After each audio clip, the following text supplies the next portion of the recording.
Yo, what is going on, guys? It is Foxy298 here, and welcome back to a brand new video for you guys today on my channel. Today we are here for round 12 of my F1 2016 career mode with Mercedes-Benz. This is season 2 of my career mode, and as you can see, we have got the upgrade for the chassis weight, which is going to help make us have a much lighter chassis, improving our speed around the corners. Now, if you do enjoy today's video, drop a like, that'd be absolutely awesome. Subscribe if you're new around here as well. And yeah, in the drivers and constructor standings, things are going our way. Now, we are saving up our resource points for, I believe, a drag upgrade coming soon. But as you can see in the driver standings, we are 48 points clear of Lewis Hamilton, with the 2 Red Bulls closely followed behind, with one of the McLarens, I believe, of Fernando Alonso.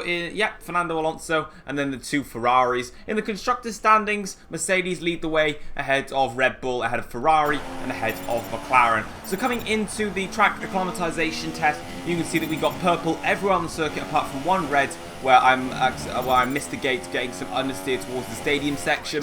But nevertheless, despite that red point through the gate, we still managed to come through and get maximum resource points into the tyre wear test, and once again maximum resource points are given to us there for the tyre wear test. So again, an extra 50 resource points coming in there as we look to just DRS and slipstream Jolie and Palmer. And then finally here on the qualifying simulation run, round the final corner we come here, and we're going to be beating the target time set by the team, and that is going to give us once again maximum resource points that we can use to further upgrade this Mercedes car there. And my next lap was invalid because I cut turn 1, but I never actually did the next lap anyway, so it doesn't really matter. So as you can see, we're going to be racking up the resource points now, and we're going to be getting about 217 resource points there, so a very good amount there that we can use to help upgrade our car in the near future. And of course, last race we actually managed to beat Lewis Hamilton in the driver rivalry, and now Emma has decided, or is coming to give us the news, that we've now got a brand new rival that we need to beat in this Formula 1 season. And that's going to be the re-rival of Daniel Ricciardo in the Red Bull Racing. So a pretty interesting shout there from Emma. She believes that Red Bull of Ricciardo is next on the hit list. Into qualifying, then you can see there the goals. The front row start, beat Ricciardo and beat Lewis Hamilton. So we're going to get into qualifying now. Into Q1 we go here, and coming around that final corner there, putting as much straight as we can. And unfortunately, we're actually quite far off the pace, just like in, again, we got an invalid lap, it doesn't matter, but just like the Hungarian Grand Prix, it was the same factor here. We were very, very slow in the middle sector of the lap, and it meant that I had to try and gain time in the first sector, which I just didn't really have enough time in the first sector to gain. In the middle sector of the lap, in fact on that one we set the fastest lap, but we definitely don't get the fastest lap overall in Q2. But in the middle sector I lost so much time, and then coming towards the final sector, which was my best sector, the third sector, I just wasn't gaining enough time in that sector to really put up much of a challenge for pole position. But coming around the final corner here now, you can see that we are currently in P4, and we go across there and we do set the fastest lap in qualifying in the third session there, but it will not be enough for pole position. In fact, it's only good enough for 4th place. My teammate Lewis Hamilton grabs pole position here for the German Grand Prix. The 2 Red Bulls of Ricciardo and Verstappen line up alongside Lewis Hamilton, and then it's going to be myself in 4th. So still, that rivalry between us and Mercedes, we are Mercedes, between Mercedes and Red Bull is still definitely there. It's between us at the moment in this championship. Ricciardo pulls away quite nicely in that driver rivalry, and we actually lost quite a few points in the driver position there. Looking towards the race goals now, Emma's going to set for us. There are the race goals on your screen. That's it for qualifying and practice. Let's get into the race for the German Grand Prix.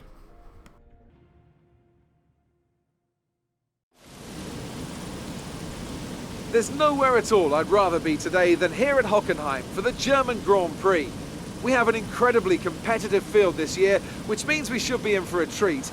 And judging by the sea of people filling the grandstands, there's a fair-sized chunk of Germany that agrees with me.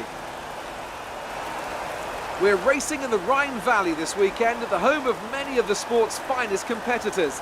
The 2.8-mile Hockenheim ring requires precision through the technical stadium section and great raw speed down the long, flat-out curve towards the popular overtaking zone of the Turn 6 hairpin.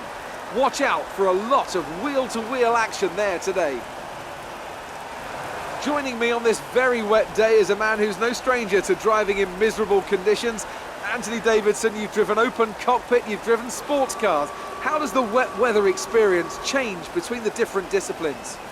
Well, I wouldn't say there's much difference in all honesty. You know, besides the terrifying closing speeds you find in sports cars with the different categories all sharing the same track, driving in the rain is, well, driving in the rain. Of course, the biggest difference between the two is the closed cockpit versus the open cockpit.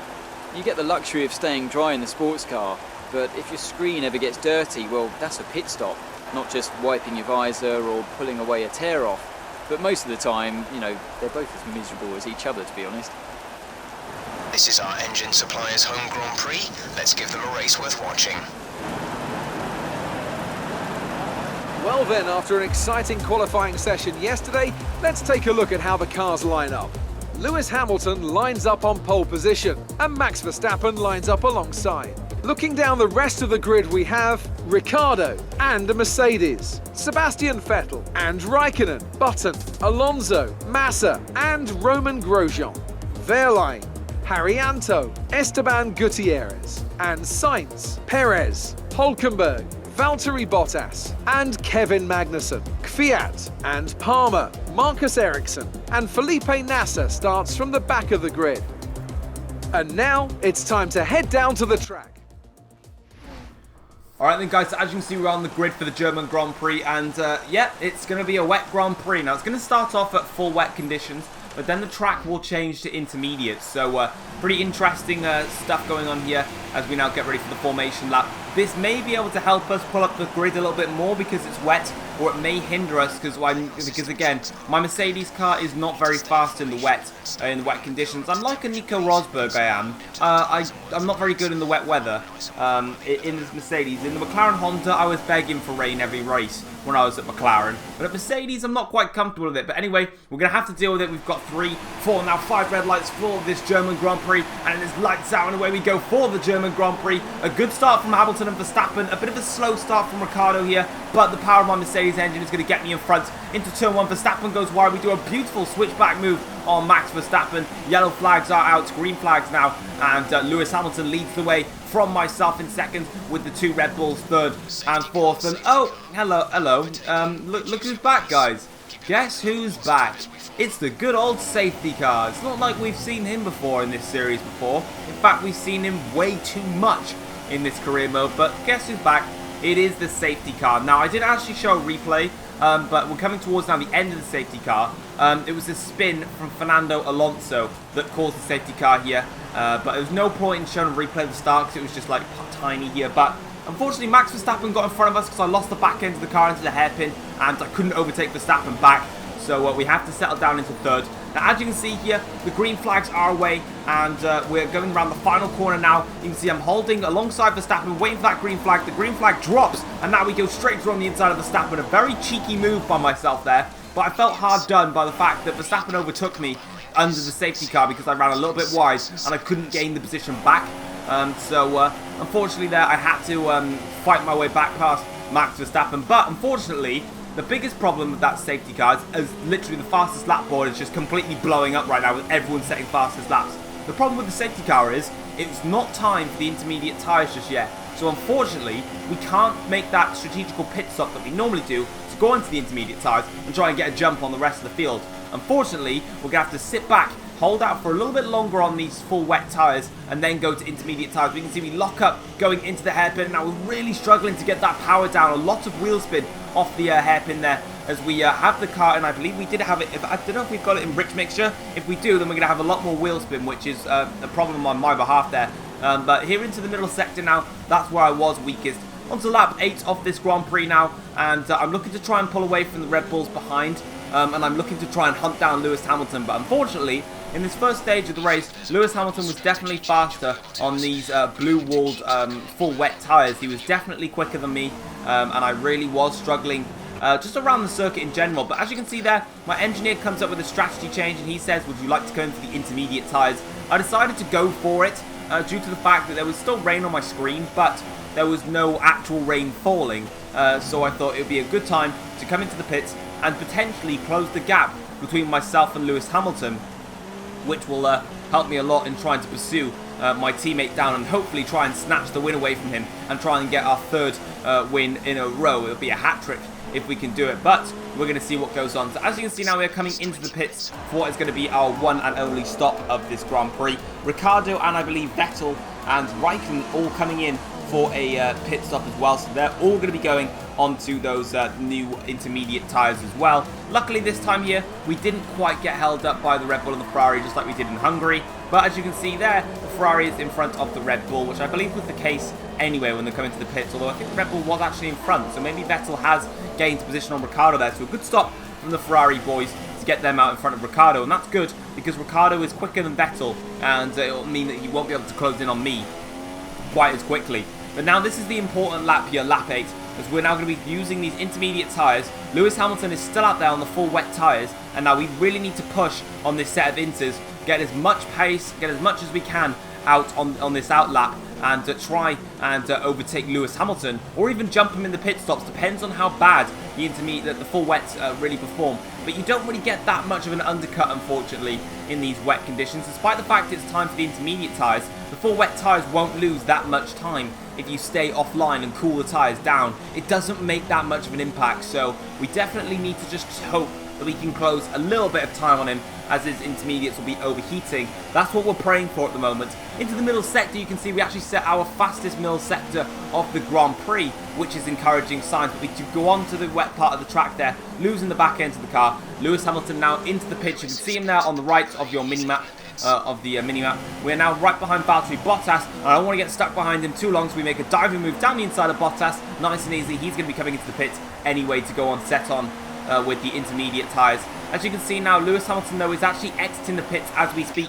We set the fastest and final sector of the race so far, but there is Lewis Hamilton coming out of the pits, but the gap has closed down quite considerably over myself and Lewis Hamilton. Down the inside into turn 2 we go on Rio Haryanto, making the move stick, but you can see there is Hamilton there, so the gap has definitely closed since making that pit stop one lap earlier.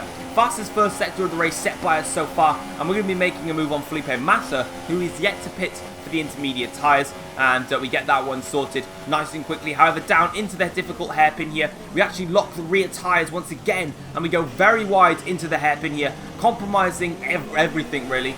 And a lot of the time that we gained on Lewis Hamilton, crucially from the pit stop, we've kind of lost because of our mistake into the first corner there. So it's a pretty silly thing there from myself to be doing that, but we just need to get our heads down. We've got to focus on the intermediate tyres, and there it is, fastest lap of the race from the end of that lap that we actually did. And now my pursuit of Hamilton is on. Can we catch Lewis Hamilton? Do we have enough pace in our car, head to head? Lewis Hamilton's got the same vehicle as us.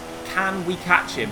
Coming towards now the end of this lap, Hamilton now sets the fastest lap, and unfortunately I was unable to beat that. Showing Hamilton is starting to respond to myself here, as I accidentally cut a little bit of turn 1 there, and I was given an official warning by the FIA for cutting and exceeding the track limits, which is completely fair enough. I did take all 4 wheels off the track, and I was warned for it, so I won't do it again, or I will be molested. So as you can see now, we're on lap 12 now, and we set the fastest first sector of the race so far, as we still look to push on Lewis Hamilton. Coming towards the end of that lap now, you can see Hamilton looks a little bit more closer visually, as we've now got coming up towards 5 laps left of this German Grand Prix to try and get past. And the fastest lap of the race once again from myself, so we still have got the pace on these intermediate tyres. Daniel Ricciardo got stuck behind Sebastian Vettel for a long time, so he's a long way down, or he's a long way back from the 2 Mercedes drivers of me and Lewis Hamilton. So it's a straight fight towards the end of the race, but catching one driver is one thing, and then passing a driver is another thing, and we still need to catch Lewis Hamilton. On to the final lap of the Grand Prix now. Hamilton's still there, he is still in front of us. We just can't close enough on the Mercedes driver. We just don't have enough pace at the moment, but we've got this lap to really just absolutely give it everything, throw caution to the wind. Daniel Ricciardo is about 20 seconds behind me and Lewis Hamilton. I'm about you can see it on your screen there, about 1.4 seconds behind Lewis Hamilton. all I've got to do is I've just got to go for it. There's nothing else I can do. Behind me, Ricciardo's not going to catch me unless I seriously have a massive crash or blow up or something. But I've really got to just do something. Hamilton's so close, look, into the hairpin, and then he just accelerates away as we get onto the power now, into the standard fuel mixture, because I'm running low on fuel, because I've really been pushing this entire lap to try and get past Hamilton. Braking is so hard as much as I can here. Just try and get past Lewis Hamilton, but the more that I'm still trying to follow Lewis Hamilton at the moment, the closer Hamilton is towards the start-finish line. The fastest millisecond set by myself. The gap is just under a second here. Into the stadium section we go, losing the back end of the car just slightly, and it looks like Lewis Hamilton is gonna hold on here in Germany for his second win of the season, I believe. He's only won 2 races, I want to say. I could be wrong on that one. Around the second to last corner now, and now into the final corner. I just couldn't quite catch Lewis Hamilton. Unfortunately, this race wasn't actually that entertaining, I'm sorry. That's what happens in Formula 1 though. You've got some entertaining races, and you've got some races that aren't as entertaining as some of the other ones. And for this one, not really a lot of action happened, apart from, you know, the safety car at the start, where we overtook Max Verstappen, and then we just, you know, we couldn't quite catch Lewis Hamilton on the full wet tyres. Into the pits, we decided to come in a lap earlier, try and get the undercut on Lewis Hamilton. We got past the likes of Rio Haryanto and Felipe Massa, and unfortunately we just couldn't get past Lewis Hamilton. There was a numerous amount of occasions where I locked up the rears going into the hairpin, which you saw when I overtook Felipe Massa, and that was crucial because I felt like maybe if I didn't lock up in the hairpins like I did so many times and lose so much time, perhaps I may have just been able to have mounted a stronger challenge to Lewis Hamilton. But at the end of the day, Lewis Hamilton set pole position. He was quick round here all weekend long, and he was faster than me all race. So credit to Lewis Hamilton. Vettel actually gets on the podium for Ferraris. It's a long time since we've seen Ferrari on the podium. So Vettel got past Ricciardo at some stages in this race. But that is going to be it then for this German Grand Prix. Nothing else to say here. Lewis Hamilton is going to cut my championship lead. The gap is now down to 41 points, heading towards the Belgian Grand Prix, which will be next for you guys. Which I wanted to say, I believe is now going to be on Saturday, because again, I don't have time to record and edit and upload videos on a Thursday and a Friday. So it will be Saturday that you'll see in the next video. In the constructor standings, we increase our lead over Red Bull with the 1-2. So that's all good.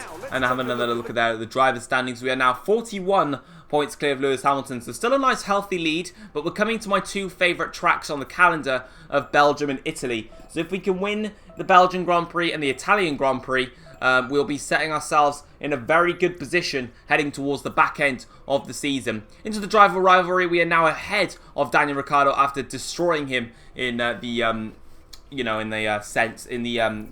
rivalry setup there in the race. But that's going to be it then, guys. We are going to make our 1 upgrade, though, I do believe, for the Belgian Grand Prix.